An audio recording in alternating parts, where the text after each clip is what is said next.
बैगन। ओह यार, लेकिन ये साला कर क्या रहा है यहाँ पे? कैमरामैन जल्दी फोकस करो।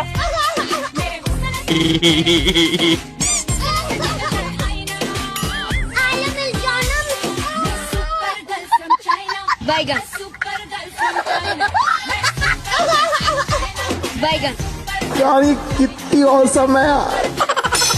গাইস তোমরা মেয়েটাকে চিনতে পারছো যার ইনস্টাগ্রামে 3.5 লাখ ফলোয়ার মানে 354 কাছাকাছি ফলোয়ার আছে। আর আমি এখন বুঝতে পারছি না সবাই ভিডিও বানানোর জন্য ওই একটা ছোট ফোন একটা মেলা থেকে কিনে এনে যে কেন বানাচ্ছে কি যে বানাচ্ছে আমি বুঝতে পারছি না। এইসব ভিডিও না আমার ভালোও লাগে না। এই এই টপিক নিয়ে এখন ভিডিও বানাচ্ছে আর কার কার এত এত ফলোয়ার উঠে যাচ্ছে এটা হয়ে যাচ্ছে সেটা হচ্ছে। কিন্তু এইসব ভিডিও আমার একদমই ভালো লাগে না সিরিয়াস কথা বলতে। তোমাদের মতো এইসব আজব পাবলিক ক্রিয়েটার তোমাদের পাড়ায় নিশ্চয়ই একটা করে আছে, ঠিক আছে? তোমরা তাদেরকে ভিডিওটা ট্যাগ করো।